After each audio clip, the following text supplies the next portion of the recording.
편지라.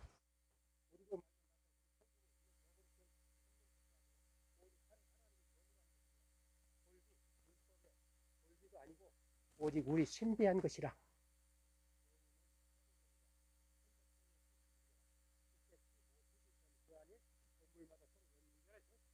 성경이라고 오늘날 이렇게 지어가는 거야. 그럼 사랑하라. 그럼 거룩한 믿음의 사기를 건축하며 성령을 기도하며 사랑의 사이를 지키며 영생 이르도록 우리 집에서 긍휼을 기다리라. 우리의 심히 하늘이니라. 거기서 구원하는 자 곧 주 예수 기다리니 그가 만물 자기 복종의 역사로 자기 낮은 몸을 자기 영광 몸 형체 변케 하시리라. 그러면 사랑하는 자들아, 나의 사모하고 사랑하는 자 형제들아, 나의 기뻐하는 자들아, 이와 주 안에 서라. 그러므로 사랑하는 자들아, 죽게는 하루가 천년과 천년 하루가 이한가 잊지 말라. 주의 약속은 어떤 더 이상 생각 더딘가 해라. 너희를 대하 오래 참으사 멸망 다 회개하기 이르기 원하시니라. 그러나 주님을 도적하 전에 그날은 하늘이 큰 떠나가고 체질이 뜨거운 풀어지고 땅과 그중에 모두 다 드러나리로다. 이 모든 게 이렇게 풀어지리니 너희는 어때서 마땅히요 거룩한 행실과 경건함으로 하나님 나라의 임을 간직하라고 사모하라. 할렐루야. 그러므로 사는 자들 이것들 너희가 바라보나니 주 앞에서 점도 흠도 없이 평강 나타내 힘쓰라. 우리는 주 앞에서 평강 나타내고 힘쓰고 이 신부단장 해야 된단 말이야. 이게 새 노래가 나왔어. 새 노래 부른 다음에 우리 집사님 기도해 주시고 말씀 듣겠습니다. 평강의 성령으로 평강의 성령으로 하나가 되자. 몸도 하나 성령도 하나 주님도 하나 하나님도 하나시니 만유의 아버지 만유 위에 거하시며 동일하소서. 예수께서 하나님의 아들이심을 믿는 것과 아는 일에 하나가 되어 하나님이 기뻐하실 장성한 분량 온맘 다해 노력하여 이루어 보세. 괴술과 유혹의 풍조 속에서 신지고든 굳센 신앙 확립합시다. 사랑 안에 참된 행실 굳게 지키고 범사에 주님 닮은 대장부대자 교회의 머리이신 우리 주 예수 그에게서 온 몸이 도움을인데